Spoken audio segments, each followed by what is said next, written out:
Olá pessoal, meu nome é Vitor, eu sou discente do curso de Engenharia de Materiais da UFVJM e faço parte da equipe de execução do projeto Mais Bioquímica, que é um projeto que a gente está sempre tentando trazer conteúdos relacionados à bioquímica.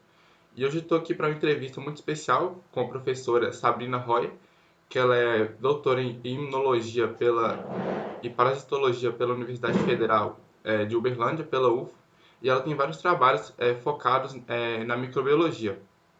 Atualmente ela atua na área de análises clínicas da Universidade Federal de Uberlândia, e nesse contexto a gente vai conversar um pouco com ela sobre a experiência profissional e como ela vê a influência da bioquímica na área de atuação dela. Primeiramente eu gostaria de agradecer, Sabrina, por você ter aceitado participar da nossa entrevista, e eu queria que você falasse um pouco para o pessoal que está aqui assistindo, um pouco da sua área de formação.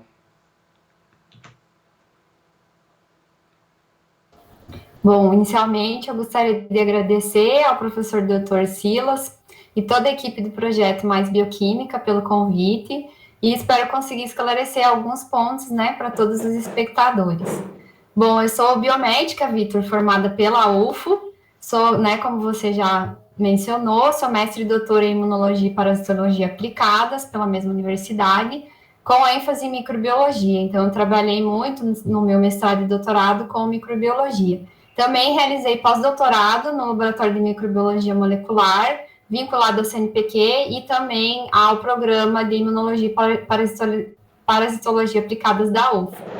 Atualmente eu sou professora adjunta do Instituto de Ciências Biomédicas da UFO e atuo em algumas áreas diversas, né? Entre elas essa área de doenças infecciosas por conta da microbiologia, atuando principalmente na epidemiologia clássica e molecular de doenças infecciosas, causadas especialmente por bactérias, né? A gente trabalha com bactérias de interesse médico, trabalho na área de análises clínicas, microbiologia clínica, e o que a gente tem avaliado muito nas linhas de pesquisa são os mecanismos genéticos de resistência bacteriana, né? Como eu falei agora há pouco, a ênfase do meu trabalho de microbiologia foi na bacteriologia. Micro-organismos de interesse médico, especialmente gram-negativos. E eu trabalhei também com virulência, com biologia molecular, sequenciamento de genomas, que é o que a gente tem feito nos últimos trabalhos, né, investido nessa parte de molecular mesmo.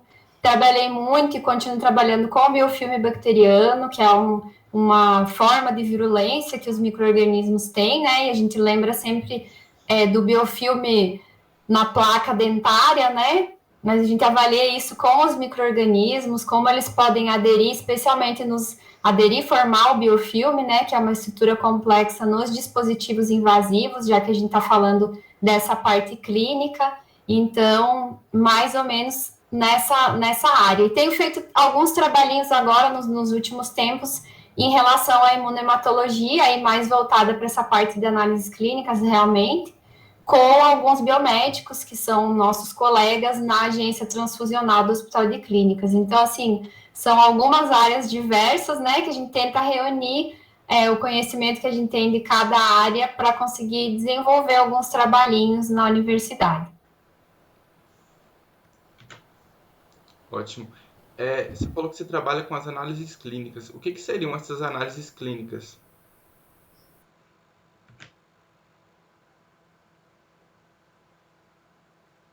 Então, a área de análises clínicas, ela é uma área que engloba muitas outras formações, né? Dentro da análise clínicas, a gente tem hematologia, microbiologia, a bioquímica, a imunologia, a sorologia, a parasitologia e urinálise, essas são as grandes áreas dentro da análises clínicas.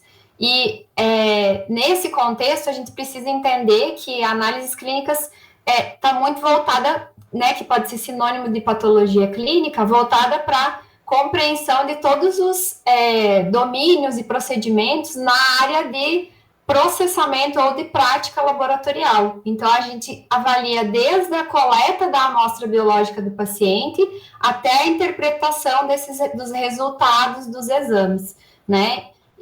E essa execução dos exames vai se dar avaliando essas amostras biológicas, sangue, urina, os líquidos biológicos no geral, né, líquidos cavitários, líquidos biológicos, né, e fezes. Então, são amostras biológicas mesmo que a gente vai trabalhar cada uma na sua determinada área, né, de atuação, por isso que a gente divide o laboratório clínico em vários setores, e a microbiologia é um dos setores da análises clínicas, né, que a gente foca muitos trabalhos na microbiologia, e dentro da microbiologia a gente tem uma área de bioquímica também, assim como em outros setores, né. Hoje os laboratórios clínicos, eles dividem a parte de bioquímica ou com a sorologia, ou chama imunoquímica mesmo, por conta dessa, principalmente porque é um dos setores mais automatizados hoje do laboratório, mas que é essencial porque eu vou estar avaliando todo esse metabolismo, todas essas reações que acontecem no organismo,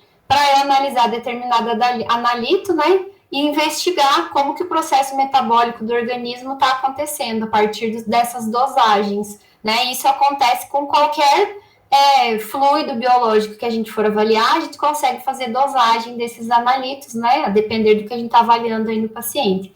Então, dentro da grande área análises clínicas, né, a microbiologia se insere também dentro dessa divisão, né, se é assim que a gente pode falar. No caso da relação entre a microbiologia e a bioquímica, como você vê essa análise, a importância da biologia para a microbiologia, no caso da bioquímica para a microbiologia?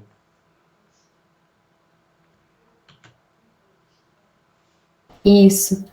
Bom, a gente tem que lembrar sempre que na microbiologia a gente vai estar avaliando o quê? Para que serve a bioquímica dentro da microbiologia? Bom, quando a gente lembra dos processos biológicos em qualquer ser vivo, e isso vocês já devem ter tratado muito aqui, né, nessas discussões de vocês, a gente sabe que a bioquímica vai avaliar todas essas reações químicas e biológicas dos seres. E dentro da microbiologia isso acontece da mesma forma, né?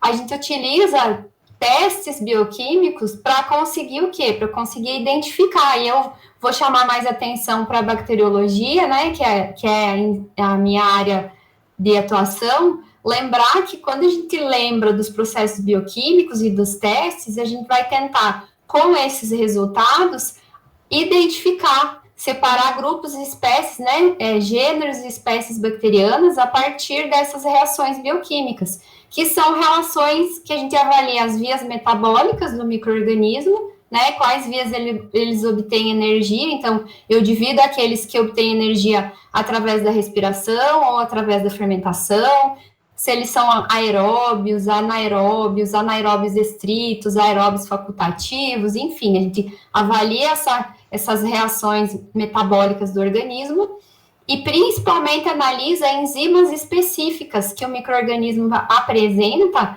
para metabolizar diferentes substratos. Então, cada espécie ou grupo bacteriano tem determinadas enzimas que vão fornecer um resultado para que eu consiga utilizar esse resultado para diferenciar, fazer essa diferenciação, essa identificação entre os micro-organismos. E quando a gente lembra de identificação bacteriana na bioquímica, eu acho que isso fica muito guardado, né, com os estudantes, o exemplo mais comum é a série bioquímica que a gente faz para diferenciar as bactérias entéricas, que são aqueles tubinhos de vidro, como se fosse um tubo de ensaio com tampinha de rosca, que tem vários meios de cultura coloridos, né? Que a gente faz, uma aulinha clássica da microbiologia, que a gente faz semeadura de vários micro-organismos nessa série bioquímica, para conseguir diferenciá-los. Então, nós temos chaves de identificação, e a partir das reações metabólicas que os organismos apresentam, né? Que pode ser o quê? Fermentar carboidrato, produzir indol, reduzir nitrato. A gente pesquisa se o micro-organismo é produtor de urease, por exemplo, se ele consegue hidrolisar a ureia, descarboxilar alguns aminoácidos, e tudo isso é por conta da presença de algumas enzimas específicas para determinados grupos bacterianos, né? E a gente consegue diferenciar a nível de espécie também. Então, esses meios, esses testes laboratoriais bioquímicos que a gente usa na microbiologia, é justamente para quê? Para detectar a presença dessas enzimas e a fermentação de algumas substâncias. E aí, normalmente, esses meios de cultura são meios que a gente chama de semissólidos, por isso que eles estão naqueles tubinhos de vidro, né, com tampa de rosca, porque eles têm uma concentração de agar inferior ao que a gente faz para plaquear em placa de Petri, né? Por isso que a gente chama agar cultura semissólida. E que vão permitir, esses meios de cultura, que a gente avalie essas reações metabólicas específicas. Normalmente, dentro desses tubos, eles já são coloridos, né? Eles têm um indicador de pH, e quando o micro-organismo consegue fermentar o meio ou degradar alguma substância, normalmente há uma mudança no valor do pH, né? Ou o pH fica básico ou o pH fica ácido, e eu tenho essa viragem de cor. E aí a gente consegue ver muito bem, avaliar o resultado quando a cor do meio de cultura altera, né, da sua coloração inicial para a coloração após a incubação. A gente deixa, depois de estriar, semear o micro-organismo nesses meios, a gente deixa isso incubado por pelo menos 18, 24 horas para avaliar o resultado. E nesse período de tempo, o micro-organismo vai degradar substâncias, né, as enzimas que ele possui vão conseguir converter, processar, né, alguns metabólicos, e a gente vai conseguir ver essa mudança de cor. Hoje em dia, a gente tem kits bioquímicos que a gente chama miniaturizados para detecção dessas atividades enzimáticas, né, fermentação de carboidrato, e mesmo sistemas automatizados, se a gente lembrar, por exemplo, do sistema do Vitek, que muitos laboratórios clínicos usam para fazer identificação e suscetibilidade, esse sistema do Vitek, ele apresenta cartões, e dentro desses cartões eu tenho pocinhos que tem vários meios, né, de cultura liofilizados, e que quando a gente coloca esse cartão no aparelho, ele vai inserir a suspensão bacteriana dentro desse cartão, né, eu vou desliofilizar o meio com a suspensão bacteriana, e isso vai ser incubado dentro do aparelho automatizado.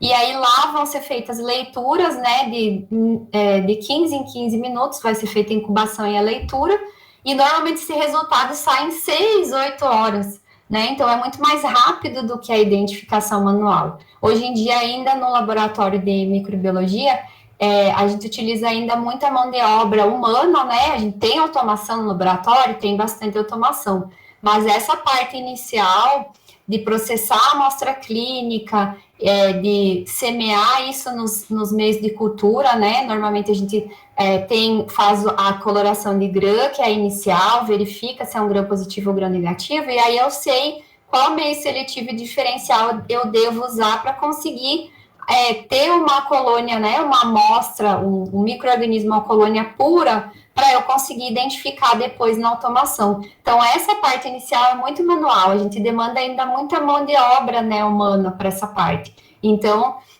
tem que se ter esse conhecimento prévio, né, e entender todo esse metabolismo dos micro-organismos para eu usar as chaves de identificação corretas. Hoje em dia a gente tem guidelines, né, muito bem descritos com o BRCast, para nos guiar nesse sentido, para a gente fazer tudo dentro das normativas, né, que o laboratório clínico propõe, né, que a gente precisa utilizar.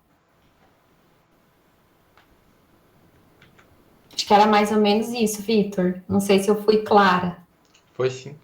Eu gostaria de agradecer mais uma vez por você aceitar participar da entrevista, foi muito enriquecedora, e espero que a gente faça alguma próxima entrevista, para deixar marcado aí com o Silas. Muito obrigada, viu, Vitor? Quero agradecer novamente pela participação, e é só chamar, né? Aceito o convite novamente e agradeço muito.